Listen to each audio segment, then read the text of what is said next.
तो हेलो बच्चों, अब तक हमने जो किया है 3 शॉर्ट या 3 लेक्चर हम देख चुके हैं और उसके अंदर हमने जो लास्ट टाइम स्टार्ट किया था यूनिट एंड मेजरमेंट के बारे में।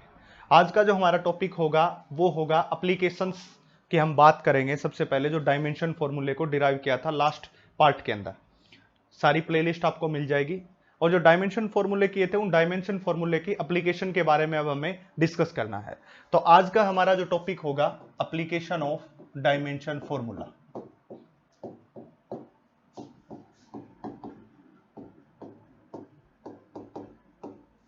Application of dimension formula. अगर डायमेंशन फॉर्मूले की एप्लीकेशन की मैं अगर बात करता हूं तो इसकी अलग अलग टाइप से 4 एप्लीकेशन पढ़ी जाती है। जनरली बुक में तुम 3 एप्लीकेशन पढ़ते हो, बट हम 4 एप्लीकेशन की बात करेंगे जो पूछी जाती हैं। जो एक जो 4th एप्लीकेशन जहां से नीट के अंदर या फिर आईआईटी के अंदर न्यूमेरिकल आता है उसकी बात करेंगे हम। 3 एप्लीकेशन आप जनरली देखते हो। सारा मटेरियल टेलीग्राम चैनल पे ऊपर आपको मिल जाएगा और टेलीग्राम चैनल का लिंक डिस्क्रिप्शन में है ही। तो देखिए, अगर इसकी 4 एप्लीकेशन की बात करेंगे तो पहली एप्लीकेशन है to check the correctness. To check correctness, कोई relation, to check the correctness of a relation. कोई भी गिवन रिलेशन करेक्ट है या नहीं है उसको चेक करना पड़ेगा हमें। तो वो किससे करते हैं? डायमेंशन फॉर्मूले की इक्वेशन से, कि कोई इक्वेशन दी हुई है वो इक्वेशन डायमेंशनली करेक्ट है या नहीं है, ये है एप्लीकेशन। सेकंड जो इसकी एप्लीकेशन हो जाएगी वो हो जाएगी to change unit from one system to another. From one system to another, एक सिस्टम से दूसरे सिस्टम में चेंज करना। ठीक है, सपोज कीजिए कि हमारे पास सिस्टम ऑफ यूनिट एमकेएस दे रखा है और उसको बोल रहा है कि सीजी उसमें चेंज कर दीजिए, तो वो भी यहीं से पॉसिबल हो पाएगी। थर्ड एप्लीकेशन की अगर हम बात करते हैं, to derive the relation, to derive relation between quantities.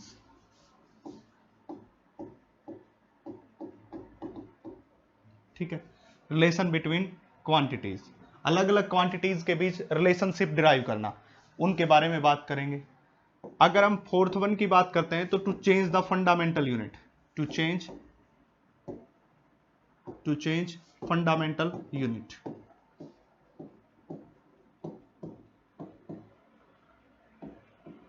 ये 4 एप्लीकेशन, चारों एप्लीकेशन को वन बाय वन करके देखते हैं। सबसे ज्यादा इसके ऊपर क्वेश्चन पूछा गया है।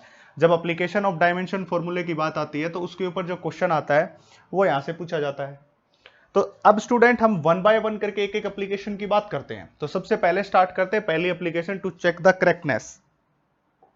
देखिए, पहली एप्लीकेशन पढ़ेंगे हम और फर्स्ट एप्लीकेशन होगी हमारी to check correctness.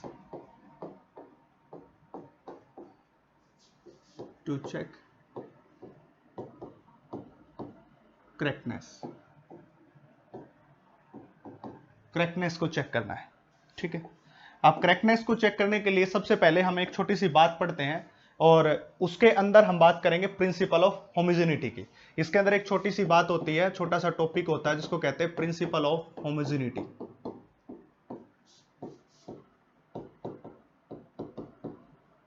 Principle of homogeneity.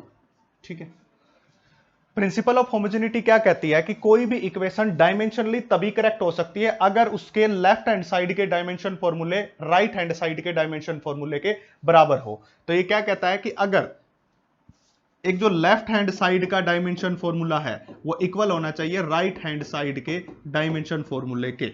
अगर दोनों के डायमेंशन फॉर्मूला, इसका डायमेंशन फॉर्मूला इक्वल हो जाएगा dimension formula of right hand side, तो वो इक्वेशन क्या हो जाएगी? डायमेंशनली करेक्ट हो जाएगी। तो क्या कहता है? According to this if dimension formula of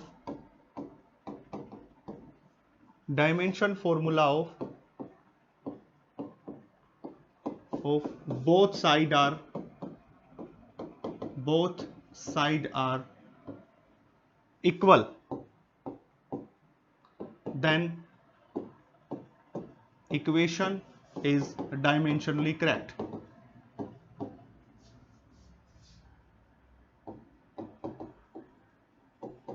dimensionally correct, तब वो इक्वेशन डायमेंशनली क्या हो जाएगी भाई, करेक्ट हो जाएगी। अगर दोनों साइड के डायमेंशन फॉर्मूले सेम रहे तो वो इक्वेशन डायमेंशनली क्या हो जाएगी, करेक्ट हो जाएगी। ठीक है, अब इस बात को थोड़ा आगे बढ़ाते हैं और इस बात को देखते हैं कि हम ये कैसे बोल रहे हैं।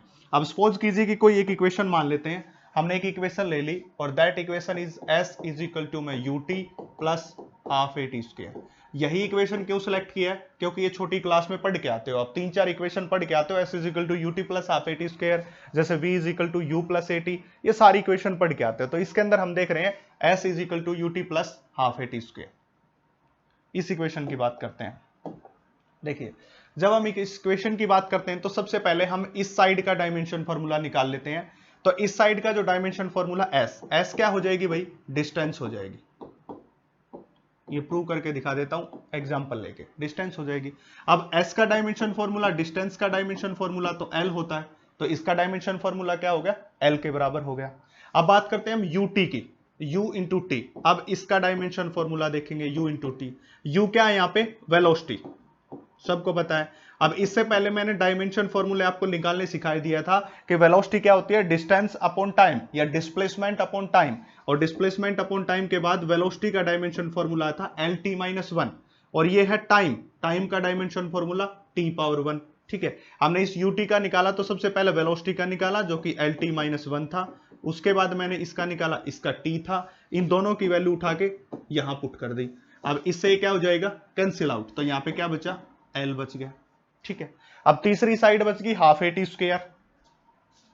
देखिए हमारे पास क्या बच गया, इसके बाद हाफ ए टी का स्क्वायर बच गया। अब ये मैंने पहले ही बताया था कि जो कोई भी नंबर होता है बच्चा पार्टी, नंबर जो होता है वो हमेशा डायमेंशनलेस होता है। कोई भी नंबर लो, 1 2 3 4 10 50 या फ्रैक्शन में, सब क्या रहेगा, डायमेंशनलेस।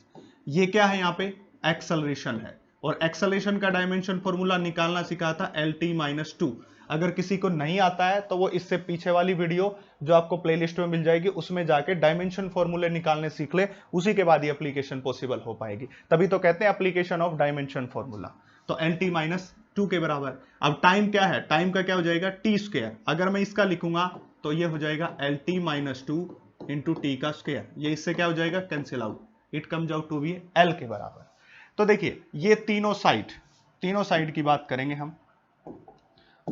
पहली साइड की बात करते हैं, यहां पे लिख देता हूं s is equal to U T plus half A T square. Equation is s is U T plus half A T का स्क्वायर। s का डायमेंशन फॉर्मूला कितना आया था, l के बराबर।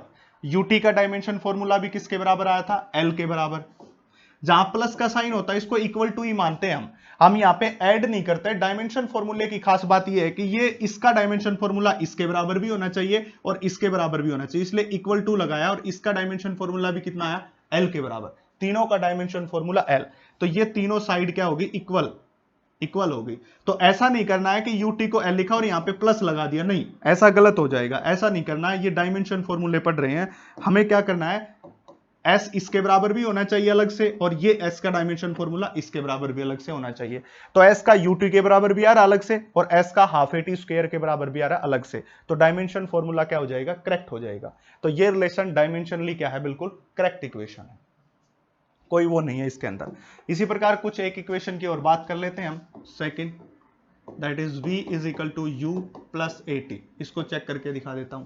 v यहाँ पे कौन है, वेलोसिटी, v इज वेलोसिटी। अब वेलोसिटी का डायमेंशन फॉर्मूला मैंने निकालना सिखाया था आपको, एल टी माइनस वन। इसी प्रकार दूसरी साइड में कौन है, u, ये भी वेलोसिटी है, बस वो इनिशियल वेलोसिटी है, एक फाइनल है। v को फाइनल वेलोसिटी कहते हैं, u को इनिशियल वेलोसिटी कहते हैं। इसका भी कितना आएगा, एल टी माइनस वन, क्योंकि वेलोसिटी का डायमेंशन फॉर्मूला तो सेम रहता है। तीसरा A T, acceleration and time. Acceleration का हो जाएगा L T minus to, time का हो जाएगा टी पावर वन। एक्सेलरेशन का dimension formula L T minus to होता है, तो ओवरऑल क्या हो जाएगा, एल टी माइनस टू और वन, कितना बनेगा, माइनस वन। अब तीनों साइड की बात कर लो उस इक्वेशन के हिसाब से, वेलोसिटी का कितना आया, एल टी माइनस वन, उस वेलोसिटी का भी एल टी माइनस वन। ठीक है, is equal to, plus sign हो तो इक्वल टू ही लगाते हैं, तो ए टी का भी कितना आया, एल टी माइनस वन। तीनों का डायमेंशन फॉर्मूला सेम है, तो ये भी डायमेंशनली क्या है, करेक्ट इक्वेशन।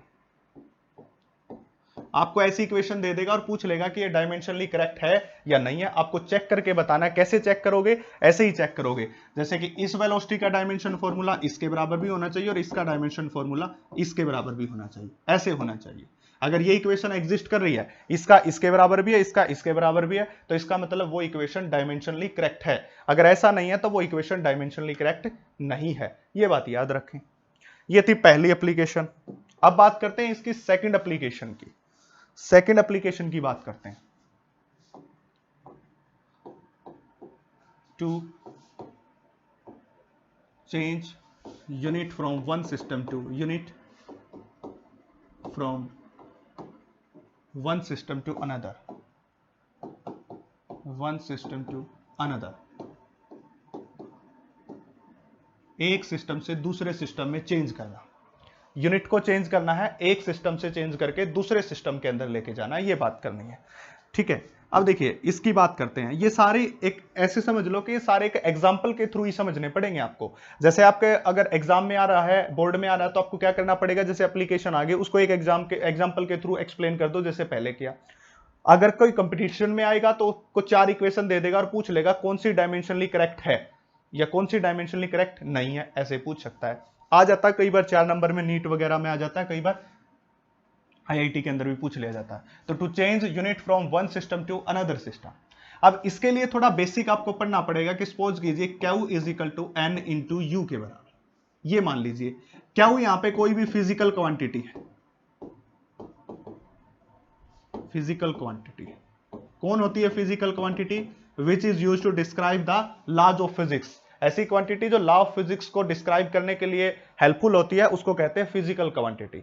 और इसके बारे में हम पहले भी पढ़ चुके हैं। पहले कहां पढ़ चुके हैं हम इसके बारे में, इससे पहले वाले लेक्चर में मैं कंप्लीट इसको एक्सप्लेन कर चुका हूं कि भाई फिजिकल क्वांटिटी क्या होती है।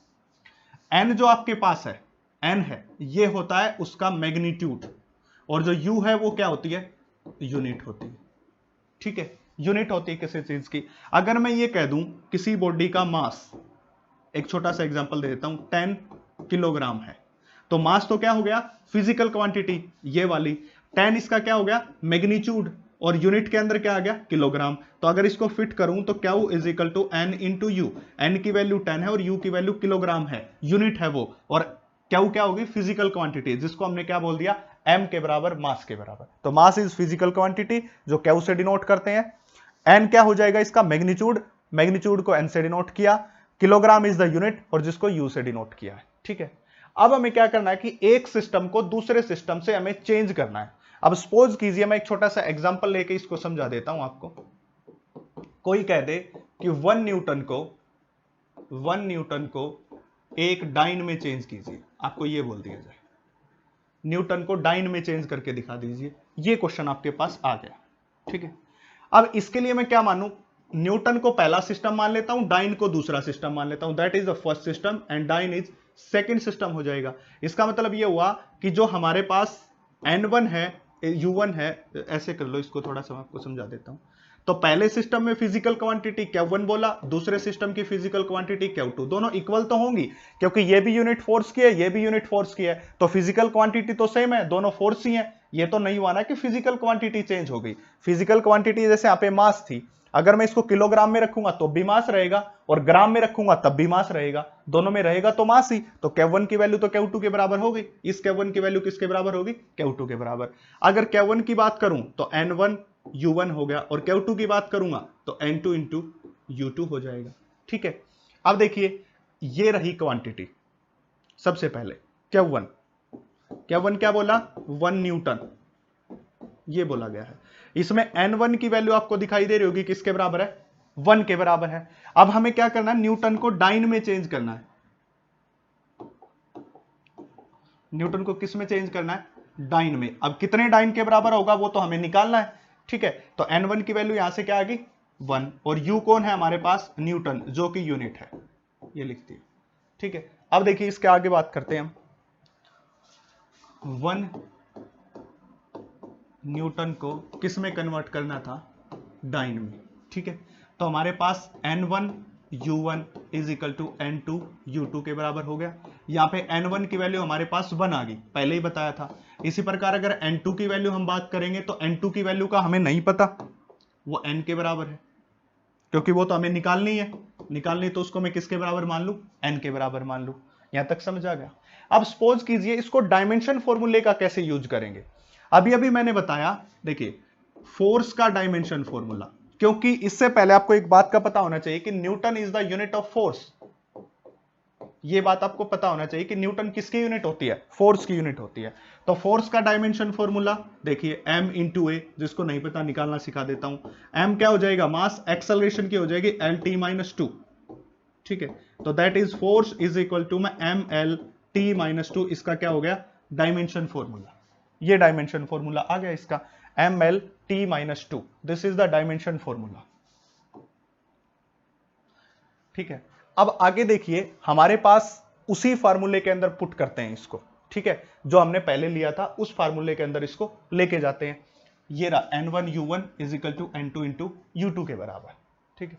That is formula of force is ml t minus 2 and n1 is 1 and n2 is n। ये फार्मूला अप्लाई करेंगे इसके ऊपर, n1 u1 is equal to n2 into u2, that is the n1 and n1 is m।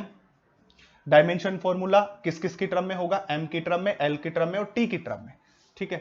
ml t ये हो गया, इसको a मान लीजिए, इसको b मान लीजिए, इसको c मान लीजिए। यहां से आपको पता चल रहा होगा, ये रहा, a की वैल्यू कितनी है 1 के बराबर, b की वैल्यू कितनी है 1 के बराबर, c की वैल्यू कितनी है -2। यहां से देख लीजिए a की वैल्यू 1, b की वैल्यू 1 और c की वैल्यू कितनी है -2, जब फोर्स का डायमेंशन फॉर्मूला लिखा। तो ये हो गया, इसको 1 1 1 से डिनोट कर दिया, क्योंकि ये पहली टर्म है, पहली क्वांटिटी है u1 के लिए। इसी प्रकार n2 की वैल्यू कितनी है, जो कि हमें फाइंड आउट करना है, और वहां पे क्या हो जाएगा m2 l2 t2 a b और c सेम रहेगा। अब हमें क्या है n2 की, इस n की वैल्यू निकालनी है, तो इस n की वैल्यू निकालनी है तो n1 into m1 divided by, इसको ऐसे लिख देते हैं, देखो n1 इंटू m1 और इसके बटे में कौन आएगा m2, और होल की पावर क्या रहेगी, a रहेगी बच्चा पार्टी। इसी प्रकार दूसरा कौन था l1 और इसके डिवाइडेड में कौन आएगा l2 आएगा, और इसकी पावर कितनी रहेगी b रहेगी। तीसरा कौन होगा t1 और इसके डिवाइड में कौन आएगा t2, और इसकी टोटल पावर कितनी रहेगी बच्चा लोग, c रहेगी, ठीक है। तो n इज इक्वल टू में what is the value of n1, n1 is the 1, ये रहा, ठीक है, इनटू में m1 डिवाइडेड बाय में m2 and the whole power is a की वैल्यू कितनी है 1, ये लिख दिया, l1 bye l2 and whole power कितनी हो जाएगी 1 के बराबर। जो स्टेप फॉलो किए वही स्टेप आपको फॉलो करने हैं इस फॉर्मूले से सिर्फ, और कुछ भी नहीं करना। एक तो जो क्वांटिटी दी है उसका डायमेंशन फॉर्मूला निकाल लो, फिर इस फॉर्मूले में पुट कर दो, बस और कुछ नहीं करना। तीसरा हो जाएगा हमारे पास t1 डिवाइडेड बाय में t2 और होल पावर -2 के बराबर, ठीक है। अब एक बात बताता हूं आपको, ये याद रखिए, यहां से ये बात हमारे पास आ गई है। अब एक बात सोचिए, अब फोर्स का यूनिट बताइए मेरे को, फोर्स की यूनिट, फोर्स की यूनिट को हम किस में लिखते हैं, न्यूटन में, या इसका फार्मूले की बात करते हैं हम, फोर्स के फार्मूले की बात करेंगे तो क्या होता है mass into acceleration. Mass into acceleration का मतलब मास की यूनिट क्या होगी किलोग्राम, और एक्सेलरेशन की होगी मीटर डिवाइडेड बाय में सेकंड का स्क्वायर, ठीक है। ये क्या है, जब इसकी यूनिट MKS में है, यानी कि जब इसको हम किस में लिखते हैं न्यूटन में। 1 न्यूटन किसके बराबर होता है, किलोग्राम मीटर पर सेकंड स्क्वायर। ये बात कैसे लिखी, किलोग्राम मीटर और सेकंड तीनों के तीनों कौन से सिस्टम में आते हैं, MKS में। मास को किलोग्राम में, K का मतलब किलोग्राम हो जाएगा, MKS सिस्टम, लेंथ को मीटर में ये लिख रखी, मास को किलोग्राम में और टाइम को सेकंड में। ये कौन से सिस्टम की बात कर रहे हैं हम, MKS सिस्टम की। अगर मैं इसको डाइन में चेंज करूं, यहीं से बात करूं डाइन की, डाइन में चेंज करना चाहूं इसको, तो डाइन में कैसे आएगा, ग्राम सेंटीमीटर डिवाइडेड बाय में सेकंड का स्क्वायर। ये तो 1 न्यूटन किसके बराबर होता है, किलोग्राम मीटर पर सेकंड स्क्वायर, और डाइन किसके बराबर होता है, ग्राम सेंटीमीटर पर सेकंड। अब देखिए m1 is the 1 kilogram, and 1 kilogram किसके बराबर हो गया 1000 ग्राम के बराबर, ठीक है। इसी प्रकार m2 इज 1 ग्राम, देख लीजिए m2 कितना है 1 ग्राम है। अब यहां पे लिखेंगे हम L1 L1, L1 is 1 metre और 1 मीटर में कितने सेंटीमीटर? 100 सेंटीमीटर में। अच्छा, L2 की वैल्यू कितनी है? 1 सेंटीमीटर के बराबर। इसी प्रकार टाइम T1 1 सेकंड है और वो सीरियस सिस्टम में भी कितना है? 1 सेकंड। देख लीजिए, यहां पे भी सेकंड, यहां पे भी सेकंड, कोई फर्क नहीं है। तो M1 M2 L1 L2 T1 T2 की वैल्यू हमने क्या कर ली? फाइंड आउट कर ली। इन सब वैल्यूज को इस फार्मूले में पुट कर लेंगे। ये रहा, आगे लिख देता हूं मैं इसको, इस पूरे फार्मूले को, ताकि आपको आसानी हो जाए। n इज इक्वल टू मैं M1 डिवाइडेड बाय मैं M2 and whole power 1 into में L1 डिवाइडेड बाय में L2 होल पावर 1 इंटू में T1 डिवाइडेड बाय में T2 होल पावर -2। सबकी वैल्यू पुट करते चलेंगे। n is equal to, what is the value of M1? M1 is 1000 gram. What is the value of M2? M2 is, ये gram में था तो ये भी ग्राम में, और होल पावर इज 1 इंटू में what is the value of L1? L1 is 100 centimetre divided by में 1 centimetre power 1। What is the T1? 1 second divided by में 1 सेकेंड एंड होल पावर -2 के बराबर। ये हो गया। अब देखिए, ग्राम से ग्राम कैंसिल, सेंटीमीटर से सेंटीमीटर, इससे ये कैंसिल आउट हो जाएगा। यहां पे क्या बचा? n इज इक्वल टू में 1000 की पावर 1 इंटू 100 की पावर 1, तो टोटल कितना हो जाएगा? 1000 और 2 जीरो, और that is 10 to raise power 5 के बराबर। That is n is equal to 10 to raise power 5 के बराबर आ गए। ये n की वैल्यू आ गई हमारे पास। n की वैल्यू ये आ गई तो हमने क्या लिया था? देखिए मैं बता दूं, हमने लिया था यहां पे NU, और इसके अंदर हमने ये यूज किया था। N1 की वैल्यू 1 और N2 की वैल्यू 1, सॉरी n के बराबर है। तो अब हम क्या लिख सकते हैं इस बात को?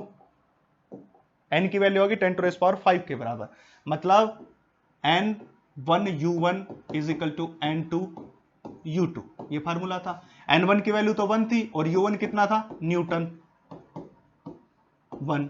अच्छा, N2 की वैल्यू कितनी आई? 10 टू रेस पावर 5, और U2 यूनिट कितनी है? डाइन है। मतलब 1 न्यूटन के अंदर 10 टू रेस पावर 5 डाइन के बराबर होता है। ये आ गया रिजल्ट हमारा। 1 न्यूटन किसके बराबर आ गया? 10 टू रेस पावर 5 डाइन। ऐसे पूछ सकता है। अब 1 जूल में पूछ सकता है, आपके लिए घर से प्रैक्टिस करना। 1 जूल में 10 टू रेस पावर 7 अर्ज के बराबर होता है। जूल एनर्जी किसकी यूनिट होती है? एनर्जी की। तो 1 joule is 10 to raise power 7 erg के बराबर होता है। इसको वेरीफाई कर लीजिए, प्रैक्टिस कर लीजिए। ऐसे ही सोल्व करना है जो अभी अभी मैंने मेथड बताया, आपकी प्रैक्टिस भी हो जाएगी। तो ये 2 एप्लीकेशन अब तक हम इसकी देख चुके हैं। थर्ड एप्लीकेशन की बात करते हैं, to derive the relation between various quantities. अलग अलग क्वांटिटीज के बीच रिलेशन का डिराइव करना। तो third application, to derive relation between various quantity. अलग अलग क्वांटिटी के बीच में क्या करना? रिलेशनशिप को डिराइव करना। ठीक है, अलग अलग क्वांटिटी है, उन सब के बीच क्या करना? हमें रिलेशनशिप डिराइव करना है। ये है बात। ठीक है, अब सपोज कीजिए कि हमारे पास एक रिलेशनशिप होता है, और ये पढ़ा भी है आपने छोटी क्लास में, mv² डिवाइडेड बाय में r। Centripetal force 9th class में पढ़ते होगे, F is equal to mv² by r। ये एक फॉर्मूला होता है जो आप जनरली पढ़ते हो। अब इस फॉर्मूले को हमें क्या करना है? डिराइव करना है। इस फॉर्मूले को डायमेंशन की मदद से हमें डिराइव करके दिखाना बच्चा पार्टी। और इसको कैसे डिराइव करते हैं स्टूडेंट, वो देखिए। अब सबसे पहले अगर इस रिलेशन को डिराइव करना है तो इसको हम कैसे करेंगे? ये एग्जांपल के थ्रू ही समझना, इन एप्लीकेशंस को मैंने पहले ही बता दिया। तो हम यहां पे क्या मानेंगे कि जो फोर्स है वो डायरेक्टली प्रोपोर्शनल टू m के भी है, एंड v के भी है, और r के भी है। ऐसे तीनों के डायरेक्टली प्रोपोर्शनल है, तीनों क्वांटिटी के। तो हम क्या मानते हैं कि फोर्स जो है वो डिपेंड करता है m की पावर a, v की पावर b और r की पावर c। अब इस चीज को कैसे लिखा मिलेगा आपको, मैं आपको बता देता हूं। क्वेश्चन कैसे लिखा मिलेगा? क्वेश्चन ये बोल देगा कि force depend upon mass, velocity and radius. बोल देगा force depend upon mass, velocity and radius, derive relationship between them, derive relation between them। उन सब के बीच हमें क्या करना होगा, फिर रिलेशन को डिराइव करना होगा।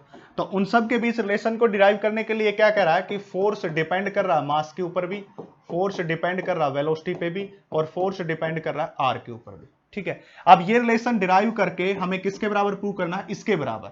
ये हमने पहले बताया इसलिए क्योंकि आप जस्ट 11th क्लास में हुए हैं, जब आपकी प्रैक्टिस हो जाएगी तो तब ये सब बातें नहीं बताई जाएंगी, सिर्फ आपको ये क्वेश्चन दिया मिलेगा और फिर आपको वो प्रूव करके दिखाना है। अगर वैसा रिलेशन ड्राइव कर दिया तो आप सही हो, नहीं तो आप गलत हो। अब देखिए, अब मैं क्या कहूंगा, मैं कहूंगा कि सपोज कीजिए कि ये m की पावर a है, हमने मान ली कि इसकी पावर a है, v की पावर b है और r की पावर c है। ये हम अपनी तरफ से मान लेते हैं। ऐसे मान लीजिए कि एक की पावर a, दूसरे की पावर b, तीसरे की पावर c। तीन क्वांटिटी आपको मिलेंगी, तीन से ज्यादा क्वांटिटी नहीं मिलेगी कभी भी। जब भी आपसे रिलेशनशिप डिराइव करवाया जाएगा तो वो यही कह सकता है कि force depend upon this this and this, only three quantity, fourth quantity नहीं मिलेगी आपको। तो इसलिए हमने क्या माना, a, b और c। अगर मैं इसको सिंप्लीफाई में लिखूं तो डायरेक्टली प्रोपोर्शनल टू m की पावर a, v की पावर b एंड r की पावर c के बराबर हो गया। ये बात आ गई यहां तक। अब देखिए आगे पढ़ते हैं इसके अंदर। That is force is directly proportional to m power a, v power b and r power c। अब इन सभी का डायमेंशन फॉर्मूला पता होना चाहिए। फोर्स का कितना होता है, ml(t-2), ये फोर्स का डायमेंशन फॉर्मूला होता है। किसी को नहीं पता तो मास इंटू एक्सेलरेशन को के साथ इसको निकाल लीजिए। दूसरा, अगर मैं मास की बात करूंगा तो उसका डायमेंशन फॉर्मूला कितना होगा, m। वेलोसिटी की बात करूंगा तो उसका डायमेंशन फॉर्मूला lt-1 के बराबर। r इज द डिस्टेंस और उसका डायमेंशन फॉर्मूला किसके बराबर होता है, l। ये सब के डायमेंशन फॉर्मूले आपको पता होना चाहिए, उसी के बाद काम बन पाएगा। सभी के डायमेंशन फॉर्मूले हो गए तो लिख दीजिए वहां पे mlt-2 is the dimension formula of force is equal to, कोई कांस्टेंट आ जाएगा, कांस्टेंट 1 के बराबर मान लो, इक्वल टू लगा दो, कोई फर्क नहीं पड़ने वाला। m की पावर a, m का डायमेंशन फॉर्मूला है ये रहा, और इसकी पावर कितनी ले ली हमने, a के बराबर। इसी प्रकार v को हम किससे लिखेंगे, lt-1, और उसकी पावर हमने कितनी मानी थी, b के बराबर, उसका डायमेंशन फॉर्मूला। r को हमारे पास डायमेंशन फॉर्मूला क्या, l है, और उसकी पावर क्या ले ली, c ले ली हम। अब देखिए उसको सिंप्लीफाई करते हैं हम। सिंप्लीफाई करेंगे तो यहां पे हमारे पास बचा m पावर 1, l पावर 1 और t पावर -2, ये वाले के लिए इज इक्वल टू, वो हो जाएगी m की पावर a, m की पावर a। इसके बाद इसको ओपन करेंगे तो क्या हो जाएगा, ओपन करेंगे तो l की पावर b एंड t की पावर -b। ये पावर है ना, ये अंदर जाएगी तो 1 इंटू बी 1 और -1 इंटू बी -b, तो ये लगा दिया। और तीसरा l की पावर c। जस्ट मैथमेटिक्स की तरह इक्वेशन को सोल्व करना है, तो यहां पे लिखेंगे m की पावर 1, l की पावर 1, t की पावर -2। सारा मटेरियल टेलीग्राम चैनल के ऊपर भी डाल दिया गया है बच्चों पार्टी, तो शेयर कीजिए ज्यादा से ज्यादा ताकि उन बच्चों तक ये पहुंच सके जिनको एक्चुअल में इनकी जरूरत है। बस उसी तरफ एक हमारा कदम है सपोर्ट करने के लिए कि जो बच्चा कोचिंग या ज्यादा पैसे पे नहीं कर सकता उस तक ये मदद पहुंच जाए, बस इसलिए ये सब चल रहा है। और देखिए वही बात अलग है कि यहाँ पे फिजिक्स चल रही है, यहाँ पे और कुछ तो हम कर नहीं सकते, क्योंकि आईआईटी नीट का सपना मतलब उसके अंदर सीरियस होना। आप यहाँ पे आ रहे हैं, ऑनलाइन आप वीडियो सर्च कर रहे हैं, उसके बाद देख रहे हैं, इसका मतलब क्या है कि आपको सीरियस होकर पढ़ाई करनी है। हाँ, बस गारंटी इतनी है कि इससे इजी वे में आपको नहीं मिल सकता। बिल्कुल सिंप्लीफाइड लो लेवल से लेके एडवांस लेवल तक लेके जा रहा हूं, इन चीजों को एक अलग तरीके से लेके जा रहा हूं। आप देख ही सकते हैं वो कैसे। अब देखिए m की पावर a की है, l की पावर b ए रहा, l पावर c ए रहा, बेस सेम है तो पावर क्या हो जाएगी ऐड, तो c, और t की पावर -b, ये हो गया। अब दोनों तरफ हमें क्या करना है, इनकी पावर को क्या करना है, एडजस्ट करना है। देखिए m की पावर a और m की पावर 1, तो a की वैल्यू कितनी आ गई 1, कंपेयर करके निकाल रहे हैं। इसी प्रकार l की पावर b प्लस c, और यहां पे l की पावर कितनी है 1 है, तो b प्लस c किसके बराबर आ गया 1। यहां पे t की पावर कितनी है -b, और यहां पे t की पावर कितनी है -2, तो ये इससे कैंसिल आउट, b की पावर कितनी आ गई 2 के बराबर आ गई। ठीक है, अब b की पावर है 2, देखिए b की पावर इस फार्मूले में रख लेंगे, b की power 2 plus c is equal to 1, so c is equal to 1 -2, तो कितना बचेगा -1 बचेगा। कितना बचेगा -1। तो हमारे पास a b c की वैल्यू आ गई, a b c की वैल्यू आ गई। देखिए अगली स्लाइड पे लिख देता हूं, a b और c तीनों की वैल्यू आ गई। ठीक है, a की वैल्यू हमारे पास 1, b की वैल्यू 2 और c की वैल्यू -1, देख सकते हो। a की वैल्यू 1, b की वैल्यू 2 और c की पावर -1। और एक ये फार्मूला था हमारे पास, f is equal to m की पावर a, v की पावर b, r की पावर c। फार्मूला क्या था? f इज इक्वल टू में m की पावर a, v की पावर b और r की power c। So f is equal to में m की पावर a की जगह रखूं 1, v की पावर b की रखूं 2 और r की पावर c की जगह रखूं -1। अगर इसको सिंप्लीफाई करूंगा तो m की पावर 1, v का स्क्वायर, ये ऊपर -1 था, नीचे जाके प्लस का 1 हो जाएगा। अब इसको सिंप्लीफाइड वे में लिखूंगा तो mv² डिवाइडेड बाय में r। तो दिस इज द फॉर्मूला जो हमें डिराइव करना था। तो this is the relationship between the mass, velocity and r। और यही पूछ रखा था स्टार्टिंग में, देखिए मैंने बताया था ये फॉर्मूला आएगा जब इसको सोल्व करेंगे। तो तीनों के बीच यही रिलेशनशिप होता है जिसको सेंट्रीपिटल फोर्स कहते हैं। F is equal to mv² by r। तो ये रिलेशन ऐसे आपको डिराइव करना है। सबके डायमेंशन फॉर्मूले याद करो, उनकी पावर को एडजस्ट कर दो। 3 ही क्वांटिटी मिलेंगी केवल आपको, 3 से ज्यादा नहीं मिलेंगी। 3 क्वांटिटी का मतलब देखिए m, v और r केवल 3 क्वांटिटी का रिलेशन है, यहां पे 4th क्वांटिटी नहीं आएगी। तो a, b, c मान के और उसको सोल्व कर दीजिए, आपका आंसर आपको मिल जाएगा। ये थे अब तक हमारे पास 3 एप्लीकेशन। अब बात करते हैं 4th एप्लीकेशन की। 4th एप्लीकेशन, 4th एप्लीकेशन हो जाएगी to change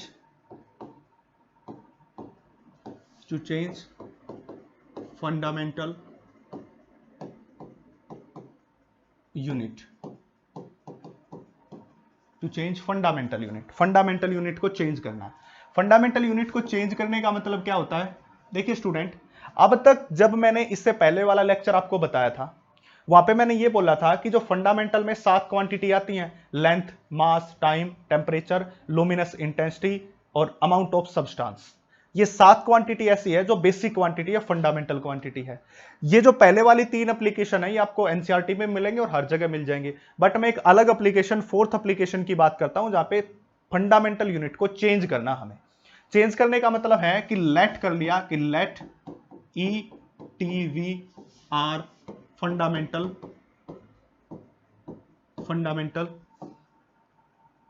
unit, are the fundamental unit. then find out dimension formula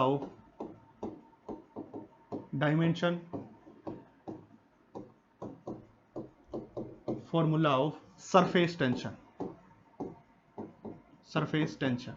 इससे पहले वाले लेक्चर में डायमेंशन फॉर्मूले निकालने सिखाए थे और वो आपको बोला भी था कि सभी के डायमेंशन फार्मूले आपको याद रखने पड़ेंगे। स्टार्टिंग में वो सिस्टम आपको याद ही रखना पड़ेगा और बताया था कि एनसीईआरटी के लास्ट में और किसी भी बुक के अंदर लिस्ट मिल जाएगी कंप्लीट, सबके फॉर्मूले और डायमेंशन फॉर्मूले आपको याद करने थे। वो बोल रहा है कि एनर्जी, टाइम और वेलोसिटी, इन तीनों को फंडामेंटल मान लिया मैंने। पहले ये फंडामेंटल में नहीं आते थे, बट वो कह रहा है कि हम इनको फंडामेंटल मान रहे हैं कि हमारी तरफ से ई, टी और वी ये तीनों के तीनों फंडामेंटल हैं। इसके बाद आप सरफेस टेंशन का डायमेंशन फॉर्मूला बता दीजिए। अगर ये फंडामेंटल होते तो सिर्फ 3 ही फंडामेंटल होते। जनरली जो डायमेंशन फॉर्मूला होता है, अगर उसकी बात करूं मैं, तो सरफेस टेंशन का dimension formula force divided by में लेंथ के बराबर ये होता है। Surface tension is equal to F by L के बराबर।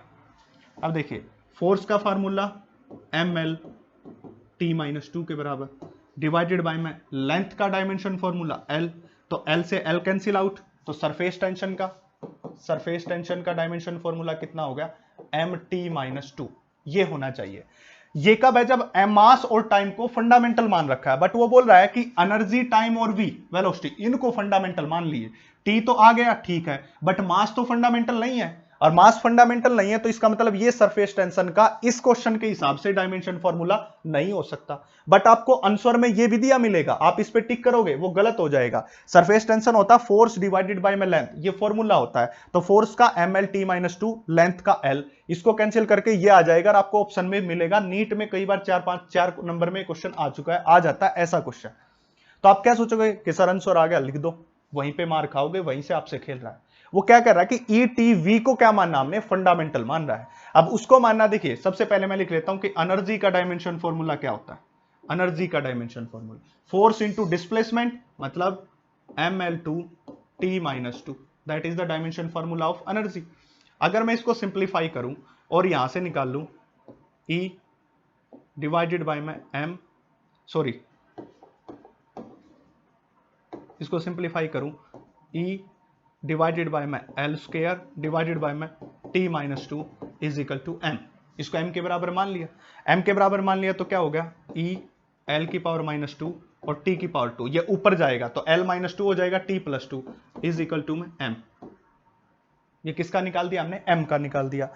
अगर मैं इस m को उठा के और यहां पे रख दूं, इस m को उठा के यहां पे रख दूं तो ये L बच जाएगा, और L भी फंडामेंटल में नहीं आ रहा है क्योंकि फंडामेंटल में तो तीन ही लेने E, T या V, इन तीनों का यूज कर सकते हैं, पर वो भी नहीं है।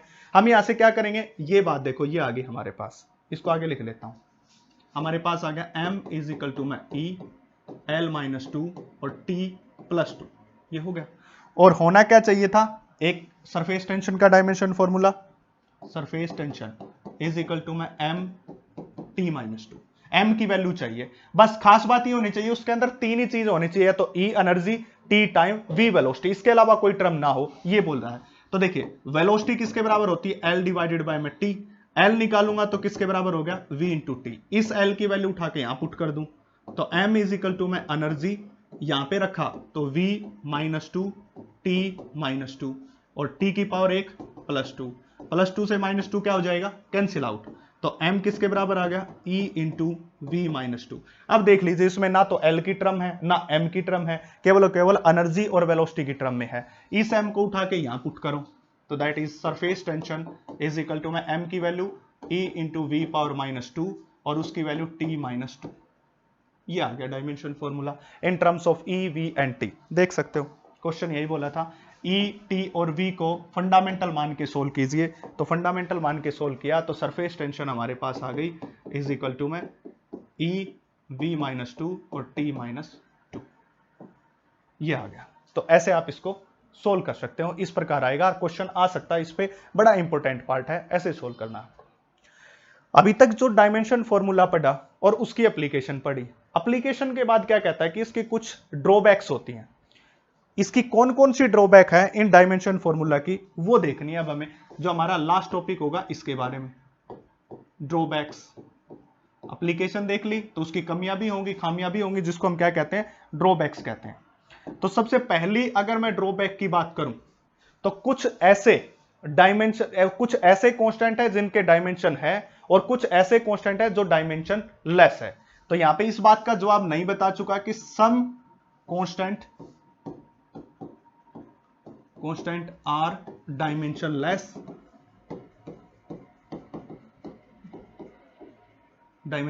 And some have dimension,